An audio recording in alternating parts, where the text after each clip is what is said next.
यूँ तो सिनेमा जगत में तमाम अदाकारा हुई हैं जिन्होंने अपने अलग अंदाज से दर्शकों का दिल जीता। लेकिन आज हम उस अभिनेत्री के बारे में बात करेंगे जिन्हें द अनकिस्ड गर्ल ऑफ इंडिया कहा जाने लगा था। जी हाँ, हम बात कर रहे हैं 60 के दशक की चर्चित अभिनेत्री नवाब बानो उर्फ निमी की। निमी का जन्म 18 फरवरी साल 1933 को आगरा में हुआ था। निमी का असली नाम नवाब बानो था, लेकिन इन्हें निमी नाम दिया शोमैन राज कपूर ने। निमी की मां वहीदन भी एक वक्त की नामी एक्ट्रेस और सिंगर थी, जबकि इनकी मौसी सितारा बेगम, जो फिल्म इंडस्ट्री में ज्योति के नाम से विख्यात थी, वो भी एक मशहूर अदाकारा थी। निमी जब 11 साल की थी तब अचानक एक दिन इनकी मां वहीदन की डेथ हो गई। निमी के पिता अब्दुल हकीम ब्रिटिश राज में मिलिट्री ठेकेदार हुआ करते थे। जिस वक्त निमी की मां वहीदन की डेथ हुई थी, उस वक्त वो मेरठ में रह रहे थे। कुछ लोग कहते हैं दोस्तों कि निमी के पिता ने मेरठ में दूसरी शादी कर ली थी। जब निमी की मां वहीदन की डेथ हुई तो इनके पिता अब्दुल हकीम ने इन्हें इनकी नानी के साथ रहने के लिए एबटाबाद भेज दिया। चूँकि इनकी नानी का परिवार फिल्म इंडस्ट्री पर ही आश्रित था, तो जब भारत का विभाजन हुआ तो इनकी नानी इन्हें लेकर बॉम्बे यानी मुंबई आ गई। मुंबई में निमी और इनकी नानी का ठिकाना बना इनकी मौसी ज्योति उर्फ सितारा बेगम का घर। निमी ने स्कूली पढ़ाई कभी नहीं की दोस्तों। नानी ने घर पर ही उन्हें उर्दू की तालीम दी और निमी जब फिल्म इंडस्ट्री में आई तो उन्हें अंग्रेज़ी ज्ञान भी हो गया। अब बात करते हैं कि निमी फिल्मों में आई कैसे थी। तो किस्सा कुछ यूँ है दोस्तों कि चूँकि निमी की माँ वहीदन एक एक्ट्रेस थी, तो उनकी जान पहचान महबूब खान से बहुत अच्छी थी। महबूब खान उस दौर के बहुत बड़े फिल्म मेकर हुआ करते थे। एक दिन महबूब खान ने निमी और उनकी नानी को अपनी फिल्म अंदाज़ की शूटिंग देखने के लिए बुलाया। अंदाज़ में उस वक्त के 3 बहुत बड़े स्टार दिलीप कुमार, राज कपूर और नरगिस काम कर रहे थे। अंदाज़ की शूटिंग देखकर निमी को बड़ा मज़ा आया। उन्होंने वहीं पर अपनी नानी से ख्वाहिश जाहिर की कि मैं भी अपनी माँ की तरह फिल्मों में काम करना चाहूँगी। अंदाज़ के सेट पर ही दोस्तों राज कपूर से भी निमी की मुलाकात हुई थी और इत्तेफाक से राज कपूर उन दिनों बरसात फिल्म की कहानी पर काम कर रहे थे और फिल्म के एक कैरेक्टर के लिए किसी नए चेहरे की तलाश थी उन्हें। राज कपूर को जब पता चला कि ये लड़की भी फिल्मों में काम करना चाहती है, तो उन्होंने निमी को बरसात फिल्म में काम करने का ऑफ़र दे दिया। अंदाज़ की शूटिंग देखकर निमी तो फिल्मों में काम करने को मचलने ही लगी थी। राज कपूर के उस ऑफ़र से तो मानो निमी को जीवन की सबसे बड़ी खुशी मिल गई। निमी ने बिना देर किए राज कपूर का वो ऑफ़र स्वीकार कर लिया।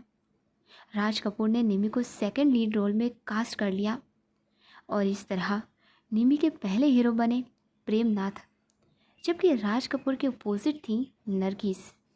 निमी ने दिल लगाकर बरसात की शूटिंग की। बरसात रिलीज़ हुई तो बॉक्स ऑफिस पर इसे ज़बरदस्त कामयाबी मिली। निमी को भी बरसात की कामयाबी से बहुत फ़ायदा हुआ। निमी के पास फिल्मों के ऑफ़र्स का ढेर लग गया और निमी ने भी कई शानदार फिल्मों में काम किया, जैसे बावरा, सज़ा, दीदार, दाग, आंधिया, अतीफ़ लैला और आन फिल्म तक फिल्म इंडस्ट्री में निमी बहुत पॉपुलर हो चुकी थी दोस्तों। कहते हैं कि आन फिल्म की आधी शूटिंग पूरी होने के बाद जब महबूब खान ने उन्हें एडिट करके कुछ डिस्ट्रीब्यूट्स को दिखाया, उन्होंने महबूब खान को सलाह दी कि निमी के कैरेक्टर को फिल्म में इतनी जल्दी मरते हुए नहीं दिखाया जाना चाहिए, ये पब्लिक को अच्छा नहीं लगेगा। तब महबूब खान को आन के लिए निमी के साथ कुछ और सीन शूट करने पड़े थे। निमी को अनकिस्ड गर्ल ऑफ इंडिया भी कहा जाता था और निमी को ये नाम मिला था आन फिल्म के बाद हुई एक घटना से। दरअसल आन पहली भारतीय फिल्म थी जिसे वर्ल्ड वाइड रिलीज़ किया गया था। इंग्लैंड की राजधानी लंदन में भी आन का एक ग्रैंड प्रीमियर रखा गया था। उस प्रीमियर में हॉलीवुड की भी कई हस्तियों ने शिरकत की थी। निमी भी फिल्म की बाकी स्टार कास्ट के साथ लंदन के प्रीमियर में हिस्सा लेने पहुंची थी।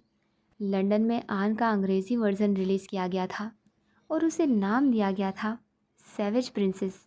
निमी वहाँ हॉलीवुड और दुनिया की कई नामी गिरामी फिल्मी हस्तियों से मिली थी। उस वक्त के बहुत बड़े स्टार एरोर फ्लिन भी निमी से मिलने आए थे और उन्होंने निमी के हाथ को किस करने का प्रयास किया, लेकिन निमी ने अपना हाथ पीछे खींच लिया।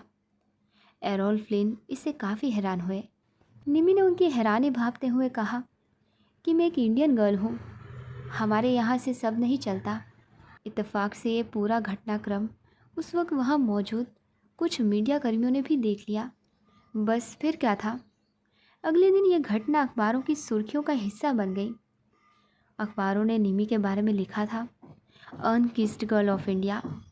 आन के प्रीमियर के बाद दोस्तों जो पार्टी रखी गई थी, उसमें निमी को हॉलीवुड की कुछ हस्तियों ने साथ काम करने का ऑफ़र भी दिया था। इनमें सबसे बड़ा नाम थे सेसिल बी डिमिले। सेसिल को आन फिल्म में निमी की एक्टिंग बहुत पसंद आई थी, लेकिन निमी ने सेसिल बी डिमिले सहित सभी हॉलीवुड ऑफर्स को ठुकरा दिया, और वो इसीलिए क्योंकि उन दिनों निमी हिंदी फिल्म इंडस्ट्री की बहुत बड़ी एक्ट्रेस बन चुकी थी। उनका करियर खूब फल फूल रहा था, इसलिए वो अपना पूरा ध्यान हिंदी फिल्मों पर ही लगाना चाहती थी।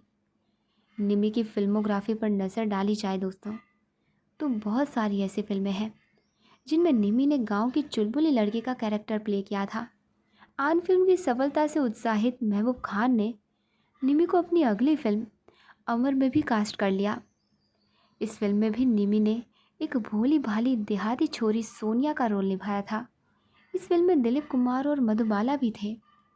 कहते हैं दोस्तों कि पहले ये रोल मधुबाला को ऑफ़र किया गया था, लेकिन मधुबाला ने इस रोल की जगह अंजू का रोल चुना, जो एक वेल मैनर्ड है, विदेशी में पढ़ी लिखी शहरी लड़की है।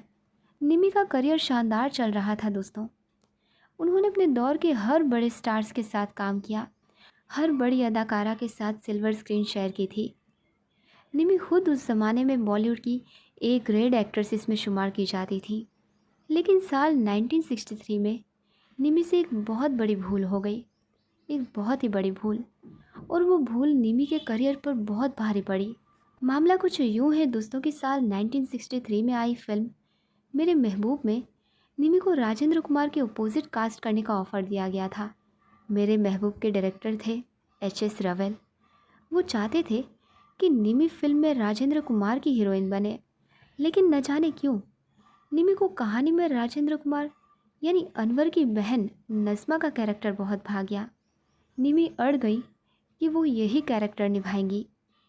निमी जब अपनी ज़िद पे पीछे नहीं हटी तो मुख्य हीरोइन के रोल में साधना को कास्ट कर लिया गया। मेरे महबूब शानदार प्रदर्शन करने में कामयाब रही और निमी को भी उनके काम के लिए खूब सराहा गया, लेकिन इसी के साथ निमी टाइप कास्ट भी हो गई। मेरे महबूब के बाद दोस्तों किसी भी डायरेक्टर ने निमी को मुख्य हीरोइन के रोल नहीं दिए। साल 1964 में आई दाल में काला इकलौती ऐसी फिल्म रही जिसमें निमी हीरोइन थी और हीरो थे किशोर कुमार। उसके बाद ना तो निमी के पास हीरोइन के रोल्स आए और ना ही निमी ने फिल्मों में काम करने में दिलचस्पी ली, और इस तरह दोस्तों निमी का शानदार फिल्मी सफ़र ख़त्म हो गया। आखिरी दफ़ा निमी साल 1986 में आई कि आशिफ की फिल्म लव एंड गॉड में दिखी थी, वो भी हीरोइन के रोल में, और फिल्म में इनके हीरो थे संजीव कुमार। लेकिन ये फिल्म बहुत देर से रिलीज़ हुई थी। बात अगर इनके निजी जीवन की करें तो इन्होंने स्क्रिप्ट राइटर अली रज़ा से शादी की थी। निमी को उनकी हेयर ड्रेसर ने पहली दफ़ा अली रज़ा की एक तस्वीर इन्हें दिखाई थी। वो तस्वीर एक नामी फिल्म मैगज़ीन में छपी थी। उसी हेयर ड्रेसर ने निमी को ये सलाह दी थी कि आपको इनसे शादी करनी चाहिए, ये बहुत अच्छे इंसान हैं। निमी ने अली रज़ा के बारे में काफ़ी कुछ पहले ही सुन रखा था। उन्हें भी अपनी हेयर ड्रेसर का वो आइडिया बुरा नहीं लगा। इसी बीच एक्टर मुकरी ने भी निमी को एकदम यही सलाह दी। अभिनेता मुकरी ने तो अली रज़ा और निमी की मुलाकात भी करवाई थी दोस्तों, और फाइनली दोनों ने एक दूसरे को पसंद किया। दोनों के परिवारों ने बैठकर दोनों की शादी तय की और आखिरकार निमी की शादी अली रज़ा से हो गई। निमी का कोई बच्चा नहीं था दोस्तों, और उन्हें इस बात का हमेशा दुख रहा।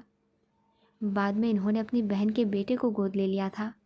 साल 2007 में निमी के पति अली रज़ा की डेथ हो गई। फिर 25 मार्च साल 2020 को निमी की भी डेथ हो गई। निमी 87 साल की थी और इनकी लंबी बीमारी के बाद डेथ हुई दोस्तों।